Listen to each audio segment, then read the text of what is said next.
प्यारे विद्यार्थियों, Ashoka study channel पर फिर से आपका एक बार स्वागत है, अभिनंदन है, मोस्ट वेलकम। देखिए, सरलीकरण के कुछ प्रश्नों में सरलीकरण हर प्रतियोगी परीक्षा के लिए एक महत्वपूर्ण टॉपिक है। विद्यार्थियों को ये टॉपिक हार्ड भी लगता है, कठिन भी लगता है, इसीलिए मैं बारीकी से एक एक प्रश्न को बताते हुए चल रहा हूँ। देखिए, ये जो प्रश्न आपके सामने है, ये प्रश्न 3 बार एग्जाम में आ चुका है। एसएससी के एग्जाम्स में आ चुका है ये प्रश्न।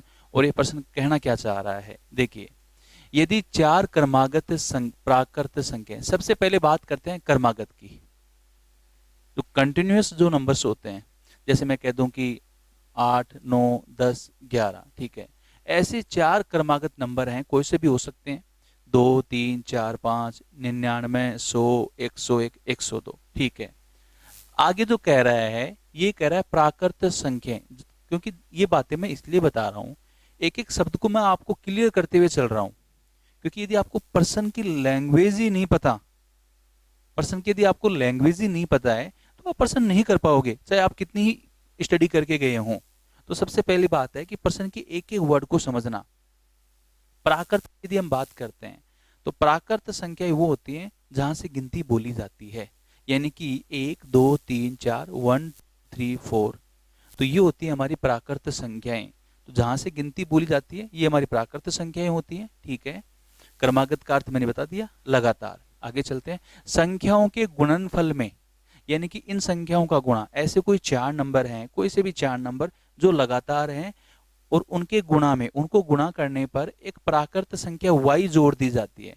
तो देखिए, सबसे पहले विद्यार्थी को परेशान करती है ये जो y, x, n, ये ऐसे जो नाम आते हैं, तो विद्यार्थियों को ये सबसे ज्यादा परेशान करते हैं।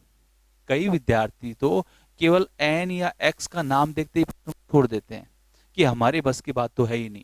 और मैं ये कहता हूं कि ये प्रश्न आपको अवश्य पढ़ने चाहिए। y जोड़ दी जाए तो परिणाम एक पूर्ण वर्ग संख्या होगी। पूर्ण वर्ग, एक परफेक्ट स्क्वायर, जैसे 4 है, 9 है, 16 है, 25 है, 36 है, 121 है, ये हमारी परफेक्ट स्क्वायर है, पूर्ण वर्ग संख्याएं हैं। तो बढ़ते हैं इसके सॉल्यूशन की ओर। 4 क्रमागत संख्याएं दे रखी हैं जिसके गुणनफल में एक प्राकृत संख्या y जोड़ दी जाती है, तो एक पूर्ण वर्ग संख्या बन जाती है। तो इस y का मान बताना है कि y का मान क्या होगा। यदि हम इस प्रश्न को एक x वाले मेथड से करके चलेंगे तो शायद हम इसको पूरा भी नहीं कर पाएंगे। हल तो हो जाएगा, लेकिन हमारी जो एग्जाम में जो टाइम की जो बर्बादी होगी वो कम से कम 10 मिनट के आसपास होगी। तो देखिए, करना क्या है, प्राकृत संख्याएं, 4 प्राकृत संख्याएं ले लो, कोई सी भी, क्योंकि इसमें कह रहा है कि कोई सी भी फिक्स तो है नहीं, तो कोई सी भी हम 4 प्राकृत संख्याएं ले सकते हैं। जैसे कि मैंने पहली संख्या ले ली 2, या पहले मैंने ले ली 1, फिर अगली 2, फिर 3, और ये 4। यहाँ पे 3 कहता तो मैं 3 ही लेता, 4 कह रहा है तो 4 मैंने यहाँ पे ली हैं। जरूरी नहीं है कि मैंने 1, 2, 3, 4 ली हैं तो आप 1, 2, 3, 4 लीजिए। हम 2, 3, 4 व 5 भी ले सकते हैं। आप अपनी मर्जी से 10, 11, 12 व 13, देखो मैं लेके दिखाऊंगा आपको कि आपके मन में यदि ये संख्या ही नहीं आई, कोई दूसरी संख्या आ गई, तो आप सही हल कैसे करें, ठीक है। इनके गुणनफल में, तो इनका गुणा करते हैं, 2 एकम 2, 2 तिया 6, 6 चौक 24। इनका जो गुणा आ रहा है, इनका जो मल्टीप्लाई आ रहा है, वो आ रहा है 24, ठीक है। इसमें एक संख्या y जोड़ दी जाती है, तो हम इसमें क्या जोड़ें ताकि ये एक पूर्ण वर्ग संख्या बन जाए। तो हमें पता है कि 24 में यदि हम 1 जोड़ दें तो ये एक पूर्ण वर्ग संख्या बन जाती है। हमें पता है कि 25 एक परफेक्ट स्क्वायर है, 25 एक पूर्ण वर्ग संख्या है, तो हमारा आंसर होगा। लेकिन ये जो 1 है, हमारा जो आंसर 1 आ रहा है, ये हर कंडीशन में, हर संख्या में लागू होना चाहिए। चेक करते हैं। आपके मन में ये नंबर नहीं आए, आपके मन में जो नंबर आपने सोचे वो आपने सोचे, जैसे 2, 3, 4 व 5, आपने ये नंबर सोचे। इसमें तो मैंने 1 से स्टार्ट किया, इसमें 2 से, तो मैंने कहा आप अपनी मर्जी के मालिक हो। तो आपने ये नंबर सोच लिए, ठीक है। 3 दूनी 6, 6 चौक 24, और 24 को यदि हम 5 से गुणा करते हैं तो 120। देखो 120 की यदि हम बात सोचते हैं तो बहुत सारी पूर्णवर्ग संख्याएं हैं, लेकिन हमारे दिमाग में क्लिक करता है कि 121 एक परफेक्ट स्क्वायर नंबर है। यानी 120 में हम क्या जोड़ें, एक जोड़ें तो y की वैल्यू कितनी आ गई, एक आ गई। जरूरी नहीं है, आप और भी संख्या लेकर इसको चेक कर सकते हैं, जैसे कि मैंने यहां पे ले लिया 3 ले लिया, 4 ले लिया, 5 ले लिया, 6 ले लिया। देखो आप कोई सी भी लें, लेकिन इसका ध्यान रखना है कि आपको लगातार संख्याएं लेनी है, कंटिन्यूस नंबर होने चाहिए, पराकृत होनी चाहिए, और उनका जो गुणा है वो आपको करना आना चाहिए। तो 4 × 12, 12 × 5 = 60, और 60 को यदि हम 6 से गुणा कर देंगे तो 360, और एक जोड़ते हैं, ये आ गया 361। 361 भी एक पूर्ण वर्ग संख्या है, 121 भी एक पूर्ण वर्ग संख्या है, और शुरू में जो मैंने एग्जाम्पल लिया था उसमें 25 आ रही थी, ये भी एक पूर्ण वर्ग संख्या है। तो हमारा आंसर होगा 1। ये प्रश्न मैंने इसलिए करवाया क्योंकि 3 एग्जाम्स में ये प्रश्न पूछा जा चुका है। चलते हैं सरलीकरण के अगले प्रश्न की ओर। प्रश्नों को करने से पहले आपको उसकी लैंग्वेज समझ में आनी चाहिए, तभी आप वो प्रश्न कर पाओगे। और यदि आप रट के जाओगे कि मुझे केवल मैथ रटनी है, तो मैं अभी भी बता दूं कि मैथ कभी रटने से नहीं आती है, मैथ रटने वाला सब्जेक्ट नहीं है, इसको समझना पड़ता है।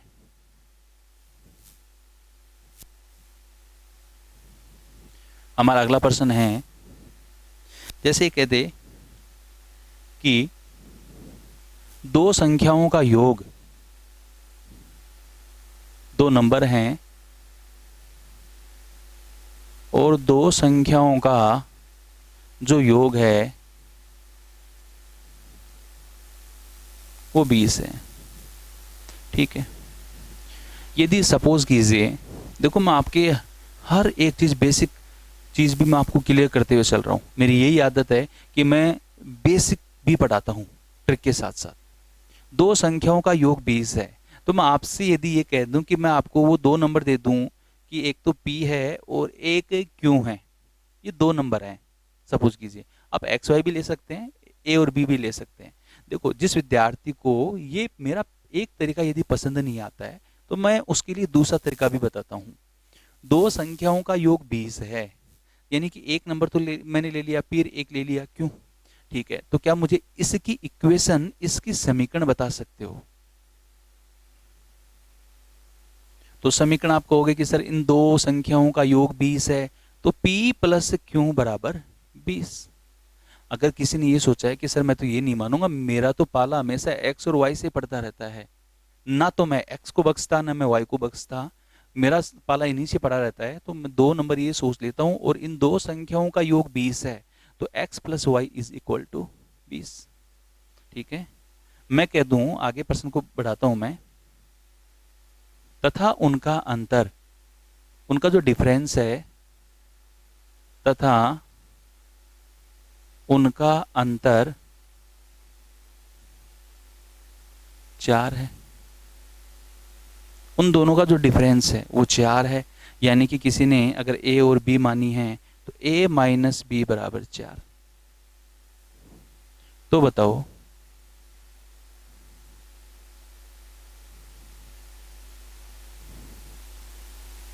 उनका गुणनफल कितना होगा? यानी कि उन दो नंबर्स को आपस में मल्टीप्लाई करने पर हमें क्या प्राप्त होगा? एक छोटा प्रश्न लिया है मैंने, इजी प्रश्न लिया है अभी। तो देखो, निश्चिंत रहिए, मैं आपको सारी चीजें सिखाऊंगा। सरलीकरण का ऐसा प्रश्न मैं छोड़ूंगा ही नहीं जो आप किसी भी किताब में ढूंढो और आपको ना आए।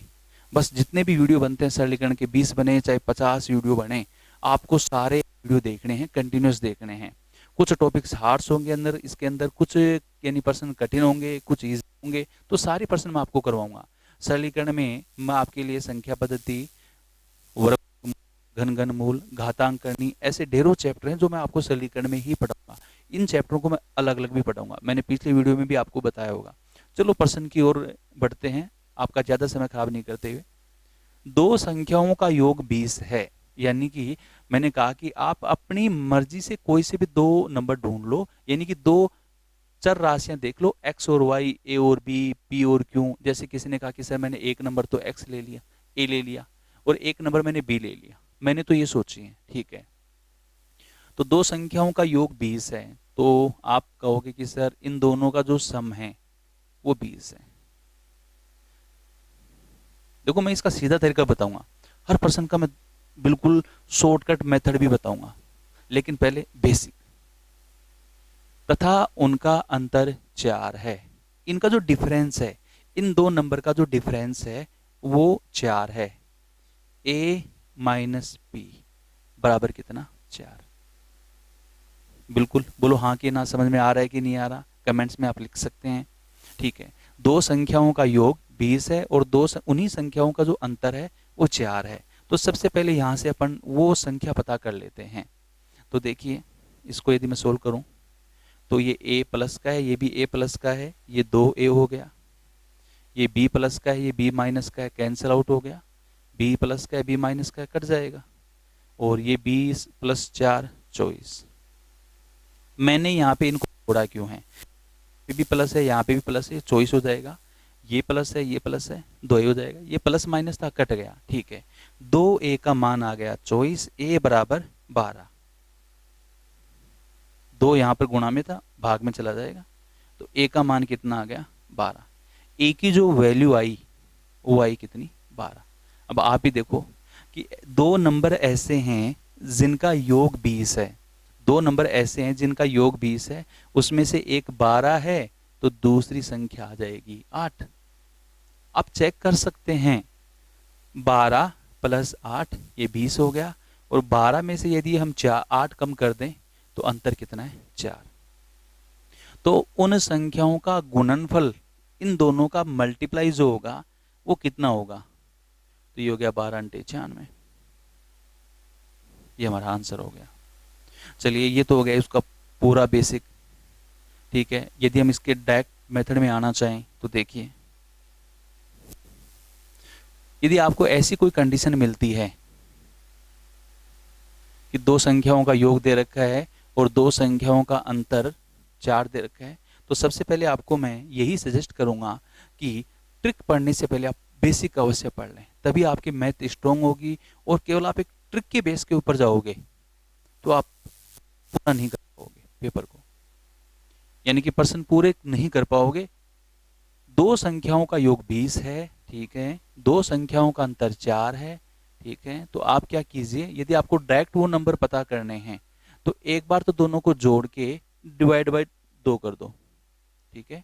और एक बार दोनों का डिफरेंस करके, एक बार दोनों का अंतर करके डिवाइड बाय 2 कर दो।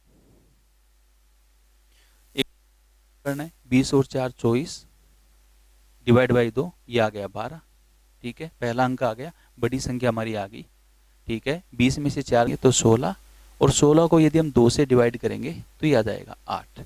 तो दोनों का जो मल्टीप्लाई है, उन दोनों का जो गुणनफल है, तो ये आ गया 12 × 96। बढ़ते हैं अगले प्रश्न की ओर।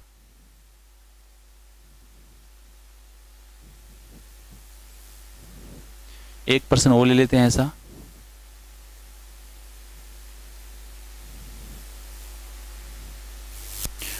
दो संख्याओं का योग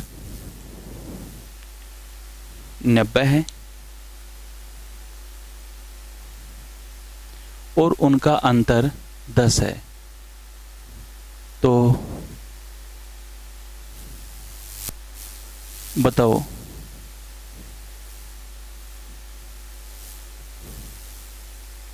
उन संख्याओं के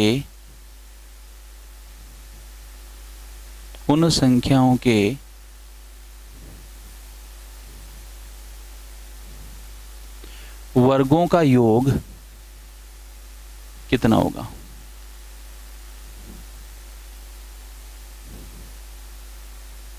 देखो ऐसा तो है नहीं कि जो प्रश्न आपको मैं लिखा रहा हूं यही प्रश्न आपको एग्जाम में देखने को मिलेगा, नहीं, ऐसा कुछ भी नहीं है। मैं आपका बेस क्लियर करवा रहा हूं, आपको प्रश्नों को करने का तरीका बता रहा हूं। कई बार आ भी जाते हैं, कई बार संख्या भी चेंज हो जाती हैं। सरलीकरण पूरा पढ़ लो, आपको वो सारे प्रश्न देखने को मिलेंगे। दो संख्याओं का योग 90 है तथा उनका अंतर 10 है। तो मैंने कहा कि दो यदि आप नंबर देखते हो तो आपने सोच लिया कि पहला नंबर x है और दूसरा y है, तो इन संख्याओं का योग 90 है, तो x प्लस वाई बराबर कितना हो गया? 90। तथा उनका अंतर 10 है, x माइनस वाई, ये कितना आया? 10 आया। ठीक है, वो नंबर पता कर लेते हैं। x और x, ये 2x हो गया हमारा, ये प्लस माइनस कट गए। 90 में यदि हम 10 जोड़ेंगे तो ये कितना हो गया? 100। 2x की जो वैल्यू आ गई वो हमारे पास 100 आ गई, और x की वैल्यू यदि हम निकालेंगे तो 100 में 2 का भाग देंगे, कितना आ जाएगा? 50। अब आप ही देखिए कि दो संख्याओं का योग जो है वो 90 है। 90 में से एक संख्या x का जो मान है वो 50 है, तो y का जो है वो आ जाएगा 40, क्योंकि इन दोनों संख्याओं का योग जो है वो 90 है। तो 50 प्लस 40 90, और इन संख्याओं का जो अंतर है वो कितना है? 10 है, और संख्याओं का अंतर कितना है? 10। तो बताओ उन संख्याओं के वर्गों का योग। तो इसको हल करने की कोशिश करो।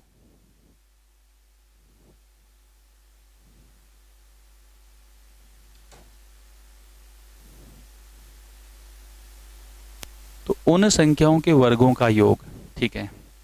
तो यदि हम इसका वर्ग करेंगे, 50 का वर्ग करेंगे तो 5 का वर्ग तो आ गया 25, एक जीरो की 2 जीरो, 2500।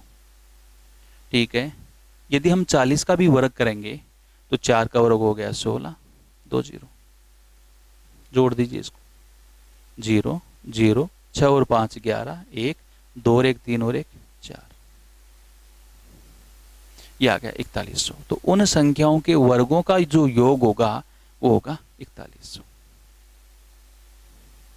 आशा करता हूं आप समझ पा रहे होंगे। बढ़ते हैं अगले प्रश्न की ओर।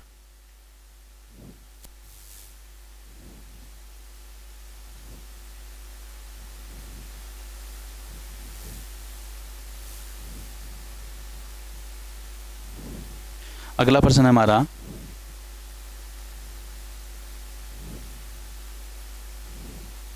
दो संख्याओं के, देखो अब थोड़ा सा अलग प्रश्न है, इसलिए मैं कहता हूं कि आपको बेसिक क्लियर होना चाहिए, आपका बेस क्लियर होना चाहिए।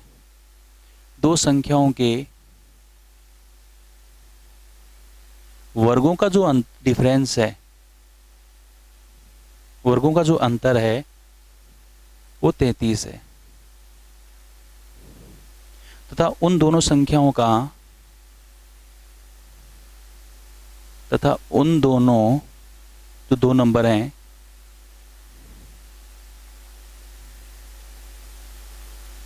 उन दोनों संख्याओं का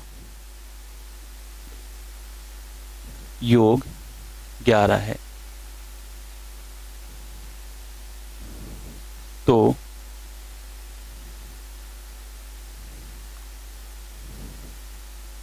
उन संख्याओं का अंतर कितना है?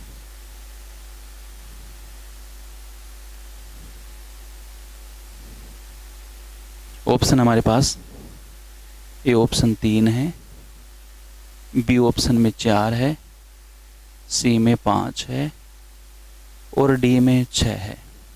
देखिए प्रश्न कहना क्या चाह रहा है कि दो संख्याओं के वर्गों का अंतर, दो संख्याएं हैं तो मैंने कहा कि आप अपनी मर्जी के मालिक हैं। आप कोई से भी दो नंबर ऐसे सोच, X Y A B P Q R S, आप ऐसे कोई दो नंबर सोच लें। तो जैसे नंबर ले लिए, एक तो ले लिया अपन ने एक्स और एक ले लिया वाई, ठीक है। अब जैसा प्रश्न कहता है, देखो हर प्रश्न की ट्रिक होती है, लेकिन हम कितनी ट्रिक याद करके जाएंगे? हमें वो ट्रिक पढ़नी चाहिए जो मैक्सिमम प्रश्नों में काम में आती हैं। बाकी हर प्रश्न को आप ट्रिक से करने की सोचोगे तो मैंने कहा कि आपका बेस क्लियर होना चाहिए, फिर उसके बाद आप ट्रिक पढ़ें। दो संख्याओं के वर्गों का अंतर 33 है। ये फर्स्ट नंबर है, ये सेकंड नंबर है। इनके वर्गों का, वर्ग समझते हैं, स्क्वायर, उसी संख्या को उसी संख्या से गुणा करने पर वर्ग संख्या देखने को मिलती है। तो इसका ये आ जाएगा एक्स स्क्वायर और ये आ जाएगा वाई स्क्वायर। इन दोनों का जो अंतर है, डिफरेंस है, वो 33 है। तो यहां तक आप समझ गए होंगे। उन दोनों संख्याओं का योग, अगली प्रश्न की जो लाइन हमारी है वो ये कह रही है उन दोनों संख्याओं का योग 11 है। इन दोनों का जो योग है ना वो 11 है। यानी कि मैं ये कह सकता हूं कि x प्लस वाई ये कितना है, 11 है। ठीक है, तो उन संख्याओं का अंतर कितना है। तो देखिए प्रश्न को आगे हल करने से पहले एक छोटी सी और एक बेसिक जानकारी, प्रश्न को तो अपन बाद में करेंगे, थोड़ा सा पेंडिंग छोड़ देते हैं। कहीं न कहीं किसी न किसी मोड़ पे आपने ये जरूर पढ़ा है कि ए स्क्वायर माइनस बी स्क्वायर क्या होता है। ए स्क्वायर माइनस बी स्क्वायर तो कईयों के दिमाग में आ गया कि सर ए स्क्वायर माइनस बी स्क्वायर एक बार तो प्लस में लिख लेंगे इसको और एक बार हम इसको लिख लेंगे माइनस में। अगर किसी ने कहीं नहीं पढ़ा है तो मैंने पढ़ाया है, देख लीजिए इसको। और अगर फिर भी नहीं समझ में आया है तो एक बार और देख लीजिए इसको कि जैसे मैं कहूँ X square minus Y square, या एक्स वाई को तो अपन बाद में लेंगे क्योंकि ये प्रश्न में ले रखा है पढ़ने। मैं ले लेता हूँ पी का स्क्वायर माइनस क्यू का स्क्वायर। तो आप कहोगे कि सर इसको लिख लो पी प्लस क्यू और पी माइनस क्यू, इसमें भी कोई वो नहीं है। P square minus Q square, एक बार प्लस में एक बार माइनस में, प्लस माइनस को चेंज भी कर सकते हैं, ये इधर आ जाए ये इधर आ जाए, इससे कोई फर्क नहीं पड़ता। ठीक है, तो ये एक छोटी सी बात आपके दिमाग में होनी चाहिए।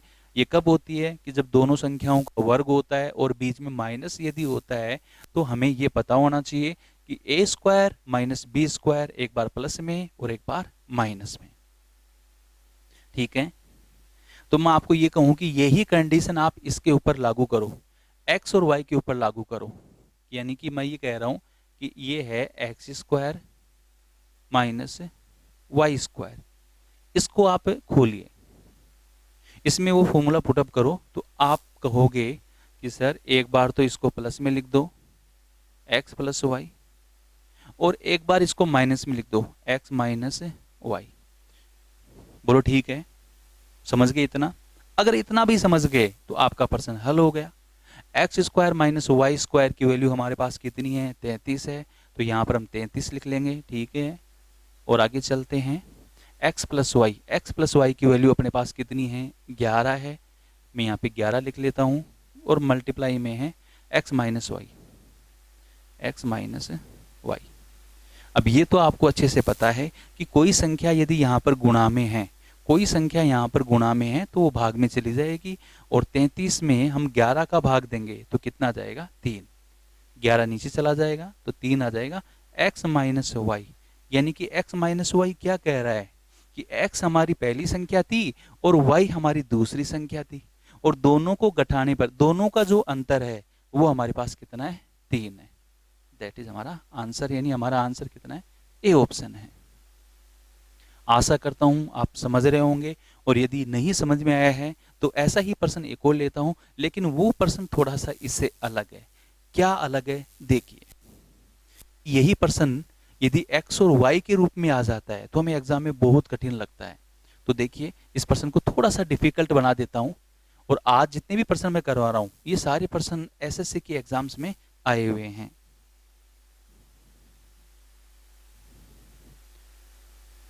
चलते हैं अगले प्रश्न की ओर।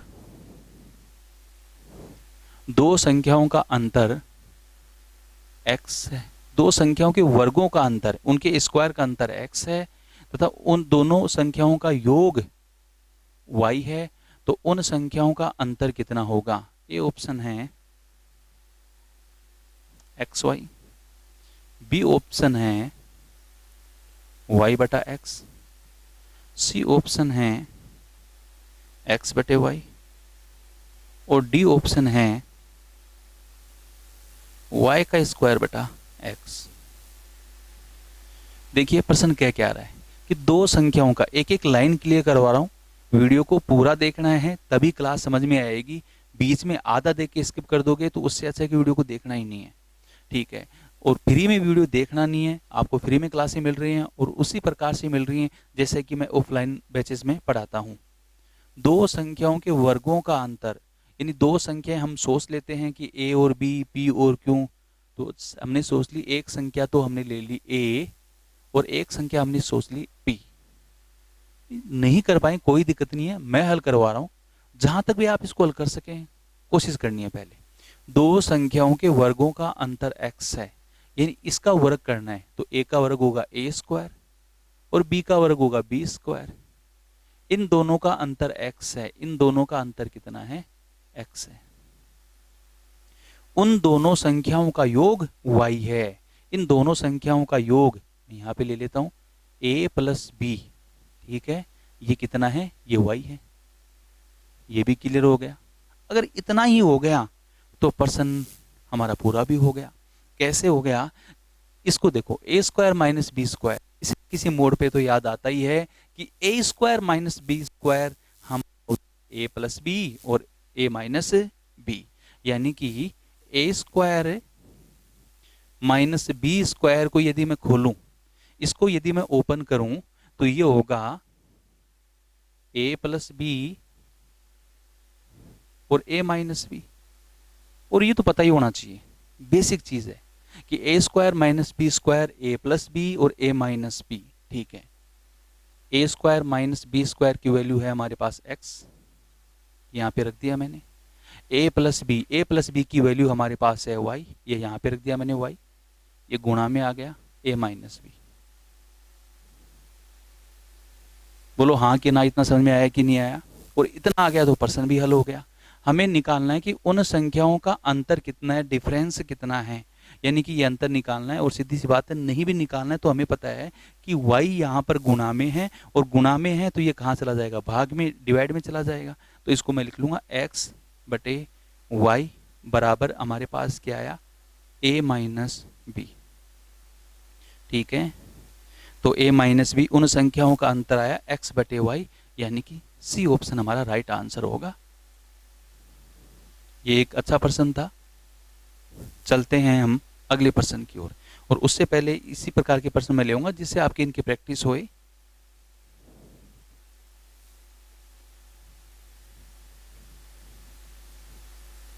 तो ये तो आपको पता लग ही गया कि X square minus Y square होता है X plus Y, X minus Y.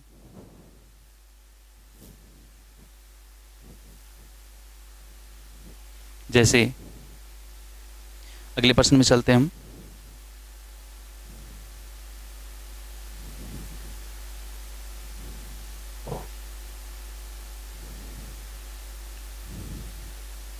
दो पॉइंट 644 का स्क्वायर, ठीक है, माइनस 2.356 का स्क्वायर, और नीचे है हमारे पास 0.288। इसके आगे प्रश्न में लिखा हुआ है का सरलीकरण करने पर परिणाम क्या होगा, यानी कि इसको हल करने पर हमें क्या मिलेगा।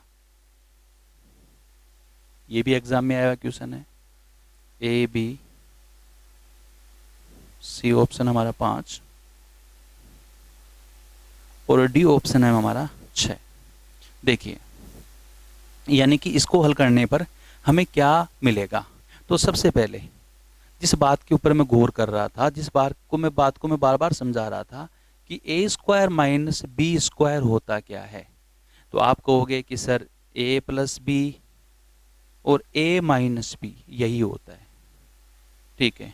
तो अगर ऐसा आपको मिलता है तो उसको फटाक से ऐसे लिख दीजिए, जैसे मैं कहूँ p square minus R square, आप कहोगे कि सर p माइनस आर और p प्लस आर। तो मुझे तो कोई ऐतराज ही नहीं है, आप कैसे भी लिखो, चाहे पहले माइनस को लिखो चाहे प्लस को लिखो, उससे हमें कोई फर्क नहीं पड़ता है। तो देखिए, आपको कहीं ना कहीं आपको ये देखने को मिल रहा है कि a square minus B square, तो आंख बंद करके एक बार प्लस में लिख दो और एक बार माइनस में लिख दो, काम खत्म हो जाएगा इसका।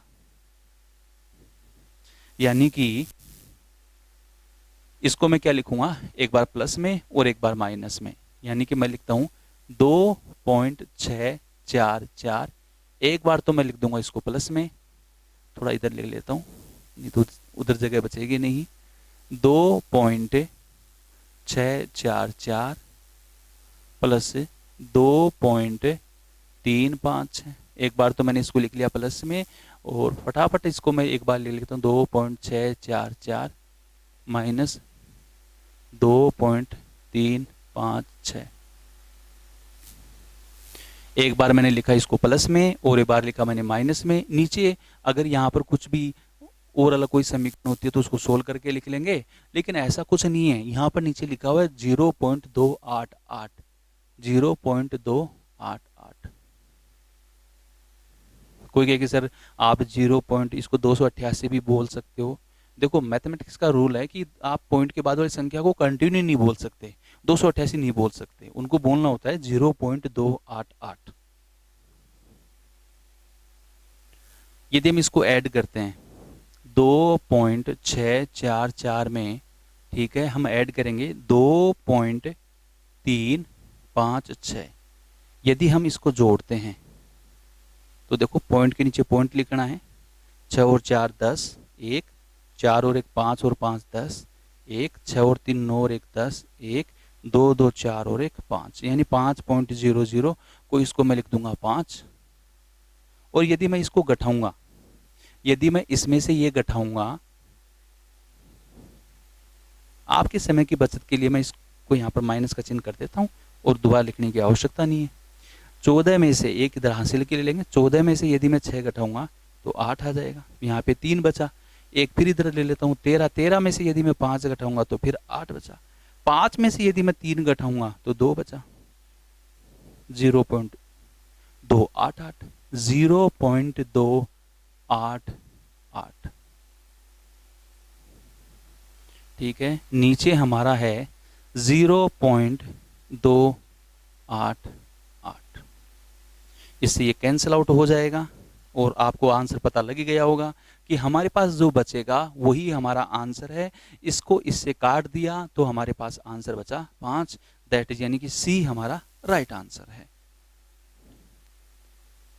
भी ऐसा कब करना है ये आपको मैं बार बार आपको मैं यही कह रहा हूं कि यदि आपको a square minus B square मिलता है तो यहाँ पे ये फॉर्मूला पुटअप कर देना है, एक बार प्लस में और एक बार माइनस में। अगले प्रश्न की ओर बढ़ते हैं। ऐसा एक एग्जाम्पल और ले लेते हैं ताकि आपके हर प्रकार के प्रश्न आपके कवर होते हुए चलें। जैसे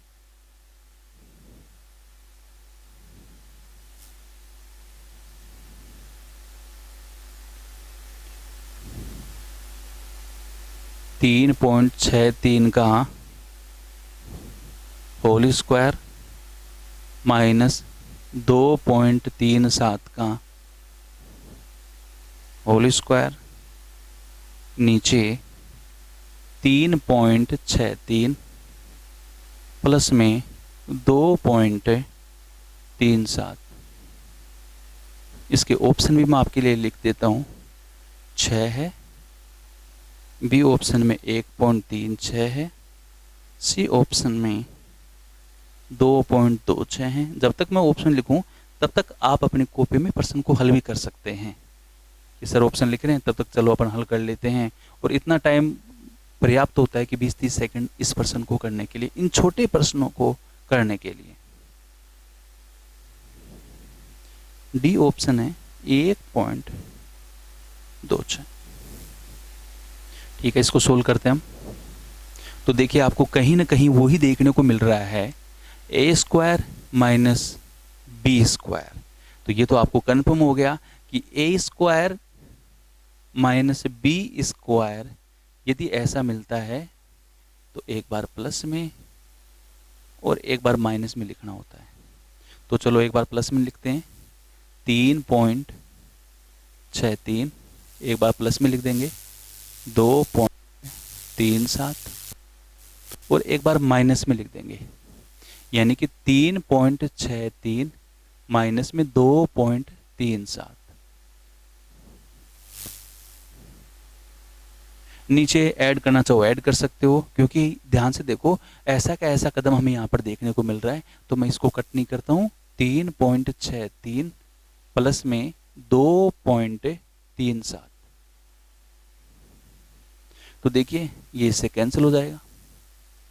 मैं इसको भी ऐड करता और फिर मैं इसको भी ऐड करता, फिर मैं आपस में काटता, तो वो समय बचाने के लिए मैंने इसको ऐसे कैसे लिख दिया, और सेम टू सेम ब्रैकेट के अंदर की संख्या भी सेम है और चिन्ह भी सेम है, इसलिए कट जाएंगे। अब हमारे पास बचा है कि 3.63 में से हमें घटाना है 2.37, तो घटा लेते हैं। 3.63 में से 2.37 यदि हम घटाएंगे तो देखो यहाँ पर 13 में से यदि हम 7 घटाएंगे तो ये 6 आ गया। 5 है, 5 में से यदि हम 3 घटाएंगे तो 2 आ गया। 3 में से यदि हम 2 घटाएंगे तो 1 आ गया।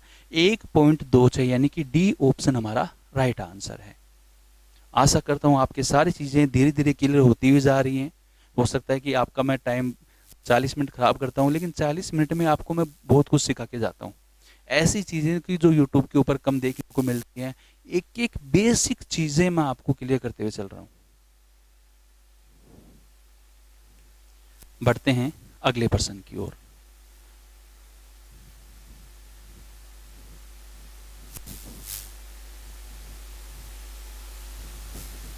जैसे अगला प्रश्न है हमारा,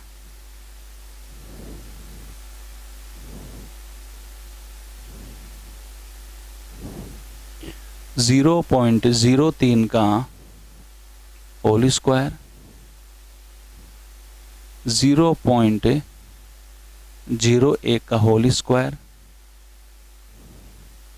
अब जैसे मैंने ये लिखा कि 0.03 का होल स्क्वायर माइनस 0.01 का होल स्क्वायर, आपके दिमाग में कहीं ना कहीं ये तो आ गया कि सर ये वही है ए स्क्वायर माइनस बी स्क्वायर, यानी एक बार ए प्लस बी और एक बार ए माइनस बी। बिल्कुल बहुत अच्छी बात है यदि आपने इतना कर लिया, और मैं भी यही चाहता हूं कि आप धीरे धीरे चीज़ों को समझने लग जाएं और इन चीज़ों को पकड़ने लग जाएं कि ये क्या है। आप कर सकते हैं जब तक मैं ऑप्शन लिख रहा हूं।